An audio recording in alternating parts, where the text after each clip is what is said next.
It's insane. There's no rational justification for it. This it'd be one thing if NATO could back it up, but they can't. They do not have the industrial capability. They don't have the manpower, and yet it's like they went out of the way to say, okay, we're going to show you, everything from the announcement that they're going to start placing, U.S. is going to place intermediate range of ballistic missiles in Germany. Hello, Cuban Missile Crisis #2 coming up. This was just the height of irresponsibility. But, at the same time, the Russians got to be laughing a little bit because it was a veritable clown show, particularly now that, with Biden introducing President Putin yesterday at the NATO summit. It was, I meant Zelensky. Putin's, you two look alike. And then announcing that you can't make up. I mean, at first I thought it was a joke, and then I thought, no, Joe is not that witty enough to have said this as a joke, and it would be a tasteless joke. Yeah, and then on top of it, recognizing his new vice president, Donald Trump, as his vice president. Yeah. I mean, he couldn't. There's one segment where Biden is saying, I'm not going to talk to Putin. I won't talk to him at all. And he goes, and then literally within 2 minutes, he says, yes, I'll talk to anybody in the world. Let's go. Okay. Yeah. It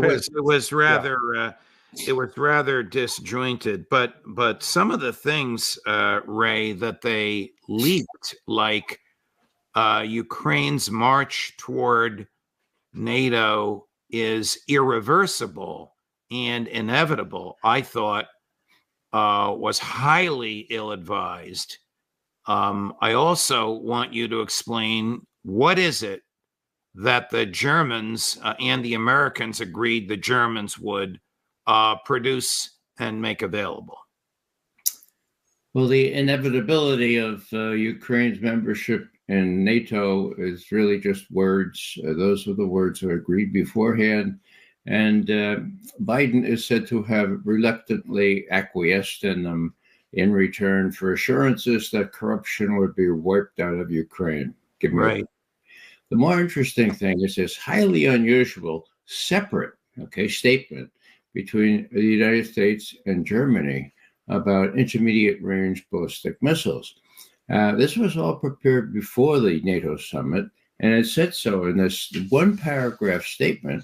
Now, before you get to that, this is not a NATO statement. This is U.S. and Germany separately and on their own. Do I have this correct? That's correct. And I just don't know what they have on Scholz that he would acquiesce in this. After all, his predecessors in the 80s were delighted when the Pershing II missiles were withdrawn from Germany in return for the SS-20s being withdrawn from Russia. So it's really puzzling to know how they got the Germans to agree to this. But the message is simply this, that, look, we're going to do permanent stationing of worse than we've got in Romania and Poland right now. These things will fly faster.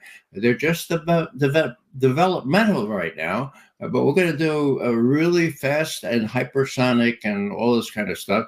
And we're going to put it in an episodic way for 2 years. But then in 2026, we're going to put it in not permanent. They don't use permanent. They use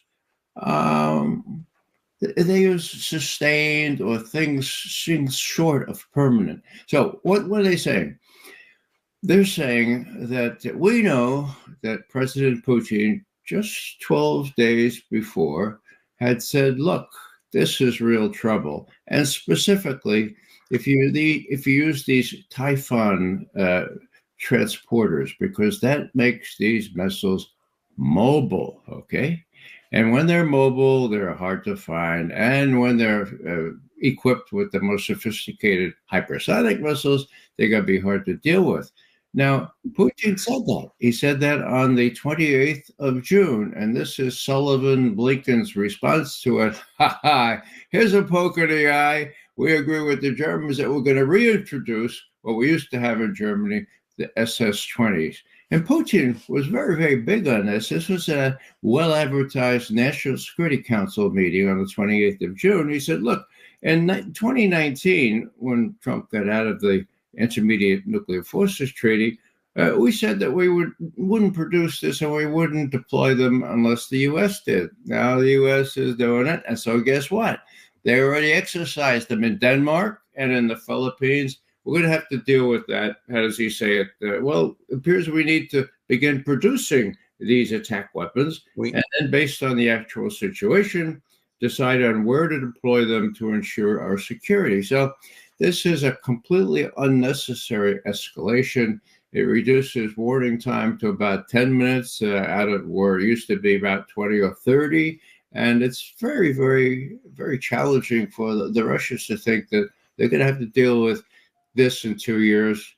Conclusion by the Russians, whoa, we better finish this thing off sooner than we had intended. Let's do it before the election in November. Wow. Who's boss? Here's a cut of President Putin saying exactly what Ray just described and characterized, and from which, in part, he read. Cut number 1. In 2019, we announced that we would neither produce these missiles nor deploy them as long as the United States does not deploy such systems anywhere around the globe. We now know that the United States is not only producing these missile systems, but has brought them to Europe, Denmark, to use in exercises. Not long ago, it was reported that they are in the Philippines. It is unclear whether they have taken these missiles out from the Philippines or not. In any case, we need to respond to this and decide on our further steps in this regard. It appears that we need to begin producing these attack systems and then, based on the actual situation, decide on where to deploy them to ensure our security, if necessary. Doesn't Tony Blinken understand that, Larry? No. In fact, the statement was it was bizarre because they talked about deploying hypersonic missiles to Germany. We don't have any, okay? I know one of the project managers of the hypersonic program. In September of 2022, he was telling us 6 more months, man, 6 months, we're going to have it. That was September 2022. Just 2 weeks ago, he said, you know what? Another 6 months, we should have that baby nailed down. So we can't even produce a hypersonic missile. We can't bring 2 astronauts back from the space station. And yet we're out there talking this kind of nonsense. And at the same time, we are deploying the other intermediate range ballistic missile. And without having any sense of what the Russians would do or how they would react. It's like they're irrelevant. It doesn't matter what they do. This is the most ignorant, reckless administration that has ever inhabited the White House. Former Ambassador Freeman, perhaps being just a skosh more diplomatic than Larry, referred to the Biden State Department as the least credible in the post-World War II era. Now that's pretty significant. Ray, I saw some language. I mean, this is just mind-boggling. People forget what NATO stands for, North Atlantic. Do they want to expand into Asia? Do they want to provoke China, Ray McGovern? Are these people no longer a defensive organization, but an offensive organization designed to bring war rather than peace? All right, I'm off my high horse. What do you think? Well, they don't seem to know what they're doing, or maybe they do. Now, put yourself in Putin or Xi Jinping's position. They have to regard these reckless people as bereft of any conscience or any real appreciation of the risks that they run into in terms of open hostilities with either or both Russia and China. It's almost as though they set out to ruin U.S.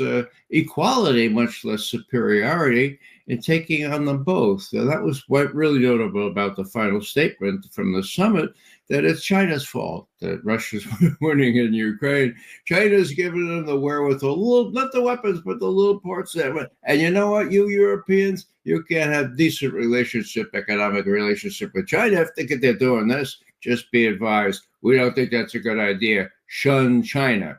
Give me a break. These people really think, as Biden has elucidated every time he gets up to the microphone, that Madeleine Albright was right, that we are not only the indispensable country in the world, but we guys are so well educated and so much in control that we too are indispensable, and we don't have to worry about what the Russians do, or if they do risky things, we'll face them down. Totally idiotic. Well, hey, let me just, Judge, let me jump in there. What about SEATO? What happened to SEATO? The Southeast Asia Treaty Organization, set up in 1954. That was NATO with an Asian slant. And yet it's disappeared. Now they're saying, oh, okay, well, we're going to have NATO and Asia. It's just like, are these people ignorant of history? They're uneducated? It's shocking.